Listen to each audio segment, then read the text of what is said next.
अदालत उज़्मा के आईनी बेंच में पीटीआई के कारकुनों की 9 मई की दहशतगर्दी और जलाओ घेराव में मुलव्वस सिविलियन मुल्ज़िमान के फ़ौजी अदालतों में ट्रायल से मुताल्लिक़ अदालती हुक्मनामा के ख़िलाफ़ दायर वफ़ाक़ी हुकूमत की इंट्राकोर्ट अपीलों की समाअत के दौरान अपील गुज़ार वज़ारत दिफ़ा के वकील ख्वाजा हारिस अहमद ने अपने दलाइल मुकम्मल कर लिए, जबकि जस्टिस हसन अज़हर रिज़वी ने रिमार्क्स दिए हैं कि 21वीं तरमीम के फ़ैसले में मेहरान और कामरा बेसिस का भी जिक्र है। GHQ हमला करने वालों का ट्रायल कहाँ हुआ था?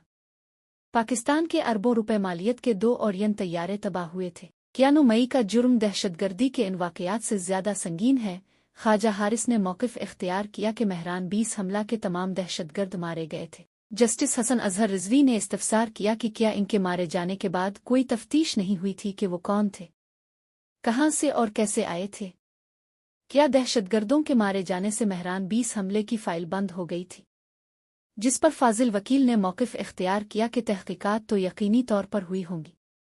GHQ हमला केस का ट्रायल फ़ौजी अदालतों में हुआ था। उरास केस का ट्रायल 100 आईनी तरमीम से पहले हुआ था। सीनियर जज जस्टिस अमीन अल्दीन खान की सरबराही में 7 रुकनी आईनी बेंच ने जुमेरात को मुकदमा की समाअत की तो वज़ारत दिफ़ा के वकील ख्वाजा हारिस अहमद ने मौक़िफ़ इख्तियार किया कि आईन अदालतों का जिक्र आर्टिकल 175 में है, लेकिन फ़ौजी अदालतों का आर्टिकल 175 के तहत अदालती निज़ाम में जिक्र नहीं। फ़ौजी अदालतें अलग कानून के तहत तश्कील पाती हैं जो तस्लीम शुदा है। जस्टिस जमाल मंदोखेल ने कहा कि बढ़िए आर्टिकल 175 के तहत तश्कील पाने वाली अदालतों के इख्तियारात वसी होते हैं, जबकि मखसूस कानून के तहत तश्कील पाने वाली अदालत का दायरा इख्तियार भी महदूद होता है। फाजिल जज ने गुज़िश्ता रोज़ वाली ऑब्जर्वेशन की वजाहत करते हुए कहा कि गुज़िश्ता रोज़ मेरी बात से कन्फ्यूजन पैदा हुआ। कल खबर चली थी कि 8 जजों के फैसले को 2 जज गलत कह देते हैं। इस खबर पर बहुत से रिटायर्ड जजों ने मुझसे राब्ता कायम किया। मुझे मीडिया की तो परवाह नहीं, लेकिन दुरुस्तगी ज़रूरी है। रिटायर्ड जजों ने फ़ोन करके पूछा कि ये तुमने क्या बोल दिया। मैं वजाहत करना चाहता हूँ, कल फैसला न मानने के हवाले से जजों का नहीं बल्कि अफराद का जिक्र किया था। कहना चाह रहा था कि अदालती फैसले को 2 अफराद किसी भी महफिल में कह देते हैं कि ऐसा है वैसा है। कुछ मीडिया के साथियों ने इसे गलत अंदाज में रिपोर्ट किया।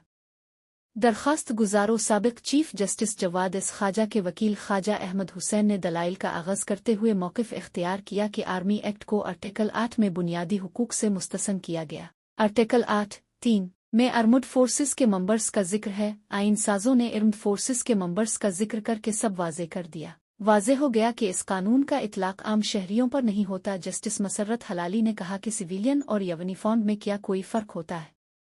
अगर कोई फ़ौजी सिविल जुर्म करे तो उसको तो सारे हुकूक मिलते हैं। अहमद हुसैन एडवोकेट ने कहा कि कलभूषण यादव को कानून साजी के जरिए हाईकोर्ट में अपील का हक दिया गया था। आम शहरियों को तो हाईकोर्ट में अपील का हक भी नहीं दिया जाता। अभी उनके दलाइल जारी थे कि अदालती वक्त ख़त्म हो जाने की बिना पर केस की मज़ीद समाअत आज तक मुलतवी कर दी गई।